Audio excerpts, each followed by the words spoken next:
अस्सलाम वालेकुम। आज हम लोग बात करेंगे हिस्ट्री का सेक्शन 2 का जो बाकिया हिस्सा रह गया है 1935 से लेकर 1947 तक। तो इसमें पहला टॉपिक आ जाता है government of India act. Government of India act से तीन तरह का सवाल आ सकता है। पहला कि इसको अपोज क्यों किया गया था। अपोज इसलिए किया गया था क्योंकि इसमें वोटिंग राइट तो दिए गए थे इंडियंस को, लेकिन वोटिंग राइट्स कम थे। इस बात को आप एक्सप्लेन करके बताएंगे कि किस तरह से कम थे। दूसरा, main power in the hands of British थी। मतलब वो दोबारा से फालतू के रिफॉर्म्स थे, मॉन्टेगो चेम्सफोर्ड रिफॉर्म्स की तरह, जिसमें ज़्यादा पावर उन्हीं के अपने हाथ में थी ब्रिटिश के, और इंडियंस को सिर्फ तसल्ली देने के लिए इस तरह से करते थे। दूसरा पॉइंट, तीसरा के सेपरेट होमलैंड। अब मुस्लिम्स की ज़ाहिर डिमांड बढ़ चुकी थी। कांग्रेस रूल हमने पढ़ा था ना, कांग्रेस रूल के बाद उनकी डिमांड बढ़ गई थी कि हमें सेपरेट होमलैंड चाहिए। 1935 में तो नो सेपरेट होमलैंड की कोई अलग बात नहीं की गई, ना पाकिस्तान की ना इंडिया की। और ऑफिशियल लैंग्वेज कोड्स की चेंज कर दी गई थी कांग्रेस के लिए। उसके बाद इशू क्यों की गई थी? क्योंकि राउंड टेबल कॉन्फ्रेंसेस और साइमन कमीशन के दोनों के हमने पिछली क्लास में फेलियर पढ़े थे। ये दोनों फेल हो गई थी, जिस वजह से इसको इशू किया गया था। दूसरा, इंडियंस को थोड़े से ज़्यादा बोलने का हक देना था, क्योंकि जाहिर है आगे इंडियंस ने ही रूल करना था अपना मुल्क, जिसकी वजह से as an effort to give Indians more say to the government ये इशू किए गए। दूसरा, तीसरा यह है कि ब्रिटिश अपने आप को प्रोटेक्ट कर रहे थे इन फजूल से रिफॉर्म्स के तरह। इसकी इंपॉर्टेंस क्या है गवर्नमेंट ऑफ इंडिया की, ये भी आपको पता होनी चाहिए। इसकी इंपॉर्टेंस ये है कि पहला तो कि यही फ्यूचर कॉन्स्टिट्यूशन है। याद होगा ना, जब बाउंड्री कमीशन 1947 में अनाउंस किया गया था तो दोनों की interim constitution government of India act को बनाया गया था। इसमें वोटिंग राइट्स ग्रांट किए गए, प्रिंसली स्टेट्स को ये राइट मिल गया कि वो भी वोट कर सकते हैं। ये तीन पॉइंट्स इसकी इंपॉर्टेंस के हो गए। नेक्स्ट है 1937 के इलेक्शंस के ऊपर। 1937 के इलेक्शंस में मुस्लिम लीग ऑल्दो हार गए थे, लेकिन फिर भी उनकी क्या सक्सेस थी? पहला, कि ये मुस्लिम्स के लिए फर्स्ट बिग इलेक्शंस थे, मतलब पहली बार उन्होंने किसी बड़े इलेक्शंस में पार्टिसिपेट किया।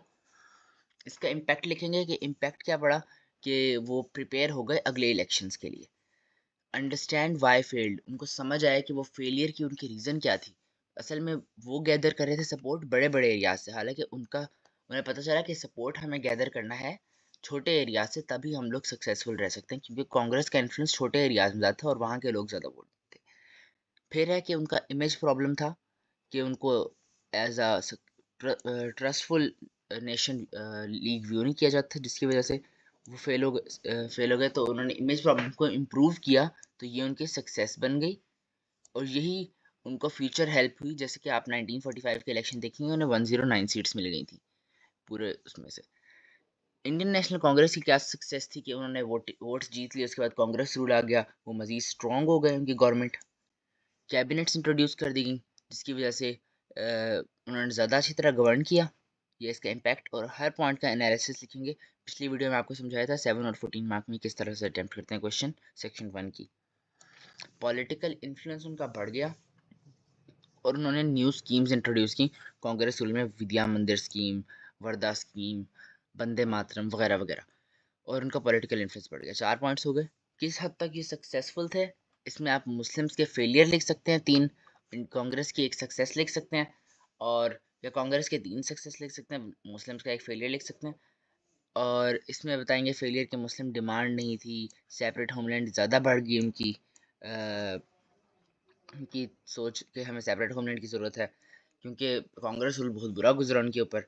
और AIML failed even in majority areas. Majority मतलब कांग्रेस का इन्फ्लुएंस इस हद तक था कि मुस्लिम लीग के खुद के बंदे उन्हें वोट दे रहे थे। दूसरा ये पॉइंट हो गया। तीसरा, मुस्लिम्स को बिट्रे कर दिया, उन्हें सारा टाइम दिलासा देते रह गए कि आपको हम राइट्स देंगे, हालांकि एंड पे उनके सारे राइट्स कन्फिस्केट कर लिए गए। मुस्लिम्स क्यों डिफीट हुए इसमें? क्योंकि कांग्रेस का जाहिर है पुरानी पार्टी थी, उसका इन्फ्लुएंस ज़्यादा था, ओल्ड कांग्रेस का इन्फ्लुएंस ज़्यादा था, और एआईएमएल की फर्स्ट एज आ उसकी हिस्ट्री में वोटिंग चल रही थी, जिसकी वजह से वो फेल हो गए। कांग्रेस रूल क्या था? कांग्रेस रूल के दो तरह के सवाल आ सकते हैं। पहला, कि कांग्रेस रूल को अपोज क्यों किया गया? पहले तो आपको पता है वंदे मातरम जो ये स्कीम थी, जिसमें गॉडेस दुर्गा को प्रेज करते थे, और मुस्लिम्स के लिए शिर्क के बराबर थे, क्योंकि उनके लिए सिर्फ खुदा को प्रेज करना होता था। विद्या मंदिर स्कीम के बारे में आप एक पैराग्राफ लिख देंगे। वर्धा स्कीम के बारे में लिखेंगे कि गांधी के पिक्चर के सामने बो करवाते थे, उनसे कॉटन स्पिनिंग करवाते थे, जिसकी वजह से मुसलमानों के राइट्स रिस्ट्रिक्ट हो गए। मुसलमानों को ये भी गलत लगता था क्योंकि गांधी की शक्ल को पूजा करने की से बेहतर है मर जाए बंदा। तो इसलिए हिंदू मुस्लिम रिवॉर्ड्स हुए। बार बार हिंदू मुसलमानों को मार देते थे छोटी छोटी बातों पे। और रिलीजियस फ्रीडम नहीं था। रिलीजियस फ्रीडम किस तरह से नहीं था कि उनको वो लोग अ, उनकी मॉस्क्स में पिग्स छोड़ देते थे। उनको इबादत करने की इजाज़त नहीं देते थे। जब वो नमाज़ पढ़ लेते थे मस्जिदों के बाहर गाने बजाने लग जाते थे। उन्होंने एक 3 कलर्ड फ्लैग इंट्रोड्यूस किया जिसमें कांग्रेस, ब्रिटिश और माइनॉरिटीज़ रिप्रेजेंट हो रही थी, जिससे मुस्लिम्स को अंदाज़ा हो कि हम लोगों को एज अ माइनॉरिटी यहाँ परसीव किया जाता है, जो कि बहुत गलत है और हमारे राइट्स को हमेशा रिस्ट्रिक्ट किया जाएगा अगर हम अपने लिए खुद आवाज़ नहीं खड़ी करते। कांग्रेस ने मुस्लिम लीग को ज्वाइन करने के लिए कहा। मतलब कांग्रेस ने अपने आप उनको खुद कहा मुस्लिम लीग को कि आप भी हमें ज्वाइन कर लें ताकि एक ही पार्टी रहे इंडिया की। अब इसका दूसरी तरह का सवाल कैसे आ सकती है, इसके बाद जिन्ना ने मुस्लिम लीग को कैसे चेंज किया, हाउ जिन्ना ट्रांसफॉर्म्ड एआईएमएल, ये न्यू क्वेश्चन बना था, 7 मार्क का आता है। इससे जिन्ना को पता चला कि उनकी कहाँ पे वो थी, सपोर्ट लैक कर रही थी। तो उसने लोकल कम्युनिटी से सपोर्ट करने गैदर करने की कोशिश की, ना कि मेजोरिटी एरियाज से। दूसरा, उसने इक्वल रिप्रेजेंटेशन सबके लिए कर दी, जिसकी वजह से वोट अगले 1945 इलेक्शंस बेहतर रह गए। उसने अनाउंस किया, उसने बाकी लीडर्स को कन्विंस किया कि आप भी हमें ज्वाइन करें, बंगाल के, असम के, जिसकी वजह से उसकी पार्टी स्ट्रॉन्गर हो गई, एआईएमएल। और उसने कांग्रेस को ये भी वार्न किया कि आपकी पॉलिसीज़ मुस्लिम्स को यूनाइट कर रही हैं और फलान फलाने से आप लोगों को बहुत नुकसान होगा। 4 पॉइंट्स हो गए। अब डे ऑफ डिलीवरेंस 1939 में हुआ और ये क्या था? डे ऑफ डिलीवरेंस यही था कि जब कांग्रेस रूल एंड हुआ तो इसके बाद क्या ये जस्टिफाइड था? अब जब कांग्रेस रूल एंड हुआ तो मुस्लिम लीग जश्न मनाना शुरू हो गए। जिन्ना ने सबको कहा कि अल्लाह ताला से शुक्र अदा करो कि तुम लोग फ्री हो गए हो। तो अब पेपर में इसका सवाल लेकिन आता है 14 मार्क का कि was the day of deliverance justified और नॉट, और इस साल के लिहाज से ये इंपॉर्टेंट क्वेश्चन भी है। 1939 में आया। अब इसके फेलियर क्या थे कि मुस्लिम लीग की जो एफर्ट थी वो सही नहीं थी। अब इससे डे ऑफ लिवरेंस मनाने से ज़ाहिर है हिंदूज़ को अंदाज़ा हो गया कि मुस्लिम्स तो हमारे अगेंस्ट हैं। तो हिंदू मुस्लिम यूनिटी ख़त्म हो गई इसके बाद।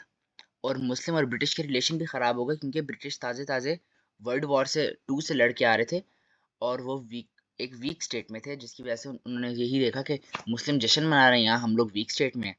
तो 3 फेलियर्स हो गए। 3 फेलियर लिख सकते हैं, 1 सक्सेस लिख सकते हैं। 1 फेलियर और 3 सक्सेस। सक्सेस में आप लिख सकते हैं कि ज़ाहिर है अच्छी बात थी उन्होंने डे ऑफ डिलीवरेंस बनाई क्योंकि उनको वंदे मातरम स्कीम पूरी लिख देंगे, बदिया मंदिर लिख देंगे, वेदा स्कीम लिख देंगे।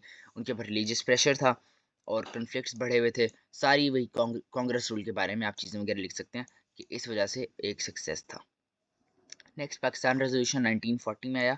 कि क्यों नेसेसरी था पाकिस्तान रेजोल्यूशन, कि इसी पाकिस्तान रेजोल्यूशन में ही मुस्लिम्स के बारे में एक अलग बात की गई और उनको राइट्स को प्रोटेक्ट करने की बात की गई और जो फ्यूचर में काम आई।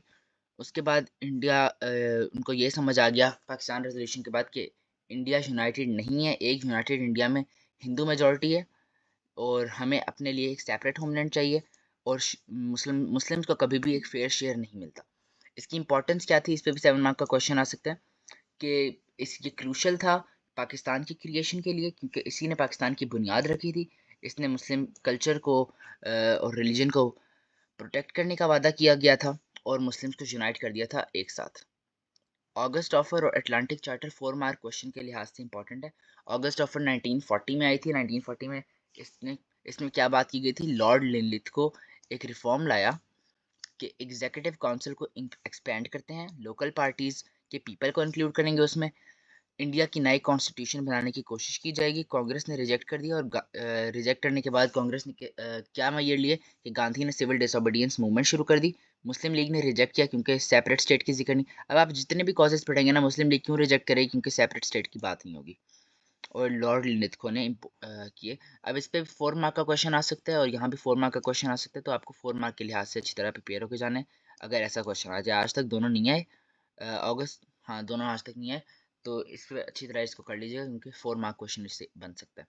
अटलांटिक चार्टर उसी के अगले साल 1941 में आया। इसमें सेल्फ गवर्नमेंट की बात की गई और लेबर पार्टी ज़ाहिर इंडियंस की थी, उसको उसने सपोर्ट किया during the war. 19 world war 2 जो हो रही थी उसमें फ्री स्पीच टू ऑल मिल गई और इसमें इंडियंस की सेल्फ डिटर्मिनेशन की बात की गई और ये लॉर्ड चर्चिल ने प्रपोज की। कोई से भी 4 पॉइंट इनमें से लिख देंगे तो इजीली 4 आउट ऑफ 4 मिल जाएंगे।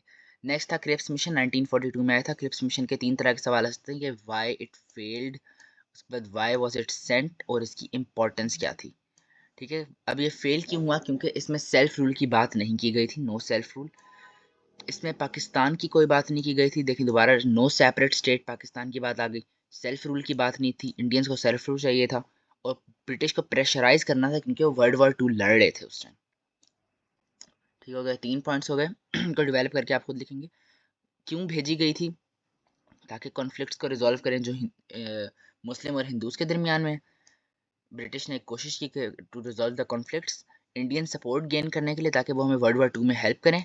और अगस्त ऑफर रिजेक्ट कर दी गई थी, जिस वजह से मुस्लिम लीग भी ने भी रिजेक्ट कर दी, कांग्रेस ने भी रिजेक्ट कर दी, जिसकी वजह से क्रिप्स मिशन भेजा गया। इसकी इंपॉर्टेंस क्या थी कि इससे एटलीस्ट इंडिया को ये होप मिल गई थी कि हमें इंडिपेंडेंस करीब है, इतना दूर नहीं है। पाकिस्तान मूवमेंट की होप मिल गई थी कि पाकिस्तान मूवमेंट भी पाकिस्तान का भी उसमें ज़िक्र कर दिया गया थोड़ा बहुत, जिसकी वजह से दोनों का अंदाज़ा हो कि इंडिया भी इंडिपेंडेंट हो सकता है, पाकिस्तान भी इंडिपेंडेंट स्टेट के तौर पे कंसीडर किया जा सकता है। और इससे जिन्ना ने पाकिस्तान मूवमेंट मज़ीद बूस्ट कर दी। अब क्विट इंडिया मूवमेंट 1942 में थी। ये क्यों फॉर्म हुई थी और इसकी इंपॉर्टेंस क्या थी? क्यों फॉर्म हुई थी? ये लास्ट टाइम 2000 सिर्फ 4 में आया था, क्विट इंडिया मूवमेंट का सवाल। इंपॉर्टेंस इसकी आज तक नहीं है, लेकिन आ सकती है, तो इसको कर लीजिएगा। ये इंपॉर्टेंट क्वेश्चन है, 2004 के बाद ज़ाहिर है 25 में आ सकता है। अब क्यों फॉर्म हुई थी? ब्रिटिश को दोबारा प्रेशराइज करना था, वर्ल्ड वॉर 2 चल रही थी, फेलियर ऑफ क्रिप्स मिशन था, और जापानीज इन्वेजन्स का गांधी को थ्रेट था, क्योंकि वो पहले ही बहुत ज़्यादा तेज़ी से जापानीज अपनी इन्वेड किए जा रहे थे एरियाज़ को, जिसकी वजह से उन्होंने इंडिया को पुट करने की कोशिश की कि ब्रिटिश यहाँ से चले जाएं तो ही हम लोग सिक्योर कर सकते हैं इंडिया को। इसकी इंपॉर्टेंस क्या थी कि पाकिस्तान मूवमेंट इससे मज़ीद स्ट्रेंथन हो गई। जिन्ना ने देखा कि ब्रिटिश आर्मी को प्रेशराइज कर रहे हैं, और जिन्ना ने पाकिस्तान मूवमेंट को मज़ीद निखारने की कोशिश की। कोई से भी 3 पॉइंट्स आप डेवलप करके देख सकते हैं। अब गांधी जिन्ना टॉक्स 1944 में हुई, ये फेल क्यों हुई और इसकी इंपॉर्टेंस क्या थी? 2 तरह के क्वेश्चन आ सकते हैं, 7 मार्क के और 14 मार्क का भी इससे बन सकता है कि गांधी जिन्ना टॉक्स की फॉर एग्जांपल मेन रीज़न थी कि डिफरेंट व्यूज़ थे और उनमें गांधी और जिन्ना की disunity. How far do you agree with this statement? इसमें आप कोई से एक वही क्वेश्चन वाला कॉज लिखेंगे, क्वेश्चन वाला कॉज लिखते ही आपको 7 मार्क्स मिल जाएंगे। 2 कॉजेज लिख के उसके अलावा अदर रीज़न लिखेंगे तो आपको 2 पे 10 मिल जाएंगे, 3 पे 11 और 4 पे 12, और 2 मार्क कंक्लूजन के होते हैं। क्यों फेल हुई? क्योंकि गांधी और जिन्ना 2 डिफरेंट व्यूज़ रख रहे थे। कांग्रेस इंडिपेंडेंस चाहिए थी ओवरऑल इंडिया की, लेकिन जिन्ना को पाकिस्तान चाहिए था। गांधी ये सोचता था कि I am the sole representative of India, लेकिन जिन्ना कहता था कि वो मुस्लिम्स का रिप्रेजेंटेटिव है, और गांधी सोल रिप्रेजेंटेटिव नहीं है, वो सिर्फ हिंदूज को रिप्रेजेंट करता था, और कांग्रेस को टू नेशन थ्योरी के 2 अलग नेशंस हैं, हिंदूज और मुस्लिम्स। गांधी मेन रीज़न ये थी कि गांधी की lack of consideration towards minorities और उसकी स्टबर्डनेस की वजह से ये फेल हो गई। इंपॉर्टेंस कि जिन्ना ने मुस्लिम लीग को ट्रांसफॉर्म किया, जिन्ना पाकिस्तान की नीड बढ़ गई, और फाइनली 1945 के जो इलेक्शन हुए उसमें मुस्लिम्स अच्छे खासे वोट जीत गए। अब शिमला कॉन्फ्रेंस 1945 में क्यों हुई? अब शिमला कॉन्फ्रेंस एक याद होगी कि 1906 में हुई थी, अब 1945 में हो रही है। ये फेल क्यों हो गई? क्योंकि डेडलॉक था दोनों कम्युनिटीज़ में, हिंदूज़ में, ब्रिटिश में, और मुस्लिम्स में कोई किसी की बात नहीं मान रहा था, पाकिस्तान की बात नहीं की गई थी इस वजह से, और ब्रिटिश की पोस्ट पे थे उस टाइम इस वजह से। अब ये क्यों हुई थी? ताकि हम इंडिया का फ्यूचर डिस्कस कर सकें, पावर इश्यूज डिस्कस कर सकें, किसको पावर रहनी चाहिए, किसको नहीं रहना चाहिए, और हिंदूज़ और मुस्लिम्स को डिवाइड करने की बात की गई थी। अब इम्पोर्टेंस इसकी क्या थी कि ब्रिटिश फाइनली इंडिया को छोड़ के जाने वाले थे, और पाकिस्तान को रियलाइज़ किया गया, और पाकिस्तान मूवमेंट इससे स्ट्रेंथन हो गई। 1945 इलेक्शंस के बारे में एक ही क्वेश्चन आ सकता है कि मुस्लिम लीग क्यों सक्सेसफुल थी, 7 मार्क का। इसमें 3 पैराग्राफ आप लिखेंगे। पहले लिखेंगे कांग्रेस रूल की बहुत बुरी पॉलिसीज़ थी, घटिया पॉलिसीज़ थी, जिसकी वजह से मुसलमान ज़लील हो चुके थे, इसलिए IML सक्सेसफुल रही। पाकिस्तान रेजोल्यूशन लिखेंगे, 1940 में आई थी, जिसकी वजह से मुस्लिम की नीड बढ़ गई, इसलिए ज़्यादा लोगों ने मुस्लिम लीग को वोट किया, और प्रॉपर प्लानिंग और कैंपेन की गई थी जिन्ना और लीडर्स की तरफ से, जिसकी वजह से वो सक्सेसफुल रहे इलेक्शंस में। नेक्स्ट लिखेंगे कैबिनेट मिशन प्लान 1946 में। इसके 3 तरह के सवाल आते हैं, वाई इंट्रोड्यूस्ड, वाई फेल्ड, और इसकी इंपॉर्टेंस क्या है। अब क्यों इंट्रोड्यूस किया गया? ताकि इंडिया का एक फ्रेमवर्क बनाया जाए कॉन्स्टिट्यूशन का डीकोलोनाइजेशन ट्रेंड के बारे में, और मुस्लिम्स और हिंदूज़ की जितनी भी मसले चल रहे हैं उनको एड्रेस करें। और क्यों फेल हो गया? क्योंकि इसमें पाकिस्तान के बारे में कोई बात नहीं की गई, टेम्पोरेरी गवर्नमेंट के बारे में बात की गई, हालांकि इंडियंस परमानेंट गवर्नमेंट चाहते थे। दोबारा से वही बात है कि सेम सीन है कि डेडलॉक हो गया, जैसे कि यहाँ पे था शिमला कॉन्फ्रेंस में डेडलॉक। उसके बाद डिसएग्रीमेंट्स थे AIML और INC के दरमियान, और फाइनली कोलैप्स हो गई। इंपॉर्टेंस इसकी क्या थी कि इससे ये अंदाज़ा हुआ कि कितने डीप थे डिसएग्रीमेंट्स दोनों कम्युनिटीज़ के और ब्रिटिश के साथ और एक दूसरे के। पाकिस्तान की डिमांड इससे मज़ीद बढ़ गई और स्मार्ट लीडरशिप जन्म ली। अब डायरेक्ट एक्शन डे पे 4 मार्क का क्वेश्चन आ सकता है कि पहले आप बताएं कि कैबिनेट मिशन प्लान को रिजेक्ट कर दिया गया, जिसके बाद जिन्ना ने अर्ज किया कि स्ट्राइक्स की जाएं इंडिया में। 16 अगस्त को स्ट्राइक्स चल रही थी, लेकिन कलकत्ता की स्ट्राइक ज़रा वायलेंट हो गई, जिसकी वजह से ग्रेट कलकत्ता किलिंग हो गई और 4000 लोग इसमें मर गए। 3 जून प्लान पे 4 नंबर का सवाल आ सकता है। इंडिपेंडेंस एक्ट पे 4 नंबर का सवाल आ सकता है, इसको भी देख लीजिएगा। 3 जून प्लान क्या था कि लॉर्ड एटली ने अनाउंस कर दी पार्टीशन के 1948 जून में की जाए। माउंट बेटन ने कंफर्म की कि 2 सेपरेट स्टेट्स बनाई जाएंगी, इंडिया और पाकिस्तान, और दोनों का अलग अलग डोमिनियन स्टेटस होगा। 1935 के Government of India Act would be acting as an interim constitution. अब देखें, बात तो 1948 की हुई, लेकिन इंडिपेंडेंस एक्ट 1947 में अनाउंस कर दिया गया। इसकी क्या वजह थी? क्योंकि अब ज़ाहिर है, देखें, अगर आपको आपके अबू कहते हैं कि आपको प्ले स्टेशन ख़रीद देंगे अगले साल, लेकिन आप शर करने लग जाते हैं कि मुझे अभी चाहिए, अभी चाहिए, अभी चाहिए प्ले स्टेशन, तो ज़ाहिर है आपके अबू कहेंगे किस किस्म का वाहियात आदमी है, इसको अभी दे देते हैं प्ले स्टेशन। और इसी वजह से पार्टीशन भी यही था कि उन्होंने 1948 में अनाउंस किया, लेकिन इतना स्ट्राइक्स और चीज़ें बढ़ गई कि उन्होंने को 1947 में करने में मजबूर हो गए। इंडिपेंडेंस एक्ट पास हुआ था 15 अगस्त। इसी तरह 1947 में 2 स्टेट्स बनाई गई, इंडिया और पाकिस्तान। 1935 में इंटरिम कॉन्स्टिट्यूशन था। पाकिस्तान 14 अगस्त को बनाया गया, जबकि इंडिया 15 अगस्त को, कहते हैं रात के 12 बजे अनाउंस हुआ था। अब ये क्या चीज़ है, उसको खैर इतना इंपॉर्टेंट नहीं है। रेड क्लिफ अवार्ड और बाउंड्री कमीशन भी एक फेलियर भी है, आगे आप लोग पढ़ेंगे सेक्शन 3 में। और बाउंड्री कमीशन क्या थी? रेडक्लिफ के 4 असिस्टेंट थे, 2 मुस्लिम लीग से थे, 2 INC से थे। 16 अगस्त को इसने बाउंड्री कमीशन इंट्रोड्यूस की कि कहाँ पे आप दोनों कंट्रीज़ की बाउंड्री है। मुस्लिम लीग ने कलकत्ता, फिरोजपुर, गुरदासपुर, बटाला, पठानकोट, हालांकि सारों में मुस्लिम मेजोरिटी थी, फिर भी इनके साथ नाइंसाफ़ी की और उनको छोड़ दिया। एक और पॉइंट क्या लिखना भूल गए कि हिंदूज के जो थे, उन्होंने चिटागोंग हिल्स थे वो बांग्लादेश को दे दिए गए, जो कि तब ईस्ट पाकिस्तान था, जिसकी वजह से इंडिया को भी गुस्सा आया।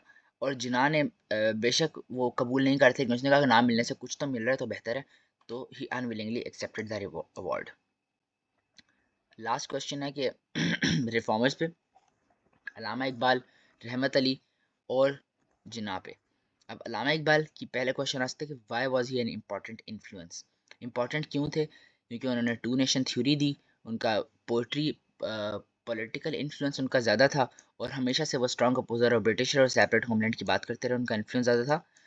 अब रहमत अली क्यों इंपॉर्टेंट थे? क्योंकि नाउ और नेवर पैम्फलेट उन्होंने निकाला कि आज पार्टीशन करो, वरना तुम लोग पाकिस्तान कभी नहीं। पाकिस्तान का नेम उन्होंने बताया कि क्यों पाकिस्तान का नेम है, इसको आप एक्सप्लेन खुद करेंगे।